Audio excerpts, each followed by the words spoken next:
kalau kita melihat dari sisi lain, nilai rupiah ini justru malah melemah atau tidak berdaya di hadapan dolar Amerika Serikat. Kalau kita melihat pekan lalu, IHSG ini ditutup menguat atau berada di zona hijau begitu ya.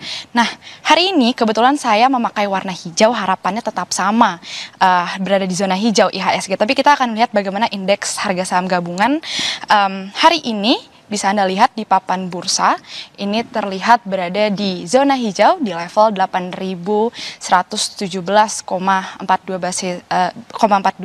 di mana ini terapresiasi 0,19% atau setara 17,36 basis points.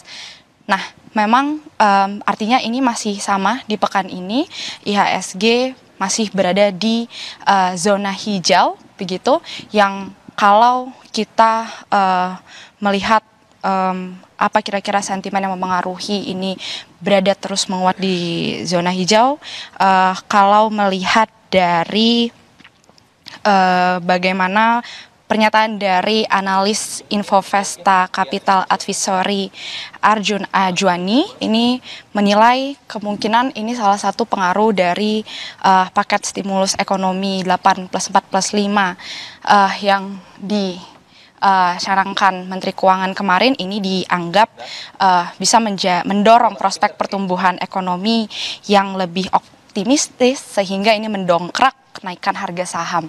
Nah, tapi kalau kita melihat dari sisi lain, nilai rupiah ini justru malah melemah atau tidak berdaya di hadapan dolar Amerika Serikat, di mana kalau kita lihat di pekan lalu di tanggal 26 September 2025 ini nilai rupiah berada atau sebesar 16.775 rupiah per dolar Amerika Serikat.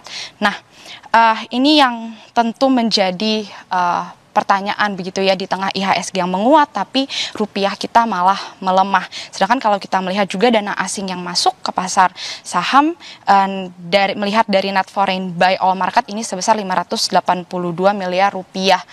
Tapi kalau melihat dana asing yang keluarnya memang dari awal tahun itu ada sebesar 54 triliun rupiah. Nah, kami sempat melihat bagaimana pernyataan dari pengamat ekonomi mata uang dan komoditas yang menyebut memang ini ada sejumlah sentimen yang bisa mempengaruhi melemahnya rupiah gitu. Seperti misalnya dari faktor eksternal, geopolitik di Eropa dan Timur Tengah ini juga bisa mempengaruhi. Kemudian bagaimana memanasnya perpolitikan di Amerika Serikat, perang dagang dan suku bunga Amerika Serikat ini juga mempengaruhi kalau dari sisi eksternal. Kalau dari internal sendiri, melihat dari pernyataan Guru Besar Fakultas Ekonomi Bisnis Universitas Indonesia, Telisa Aulia, ini bisa juga karena pengaruh pemangkasan suku bunga acuan tahun ini yang dilakukan oleh Bank Indonesia. Di tahun 2025 sendiri, BI terlihat sudah 6 kali memangkas suku bunga acuan dengan total mencapai 125 basis points.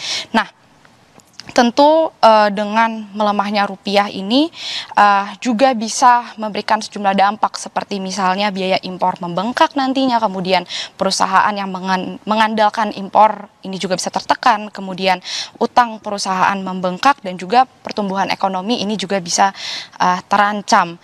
Tentu juga kalau tadi Anda juga sempat menyinggung bagaimana banyak intervensi yang dilakukan ini juga bisa mempengaruhi cadangan devisa kita. Kalau kita lihat bagaimana cadangan devisa kita di tahun 2025 ini kalau membandingkan dari bulan Juni hingga Agustus kemarin ini terlihat merosot begitu ya. Kalau di bulan Juni terlihat cadangan devisa sebesar 152,6 miliar US dollar, kemudian di Juli menurun lagi di 152 miliar US dollar, dan di bulan Agustus ini berada di angka 150,7 miliar US dollar. Nah, tentu sejumlah harapan ini kita taruh bagaimana nantinya kebijakan yang akan dilakukan oleh Menteri Keuangan Purbaya Yudi Sadewa dan juga bagaimana kebijakan dari BI sendiri, karena dari BI sendiri dari berdasarkan kondisi perekonomian global dan domestik ini dia menyampaikan perkembangan indikator stabilitas nilai rupiah, seperti misalnya pertama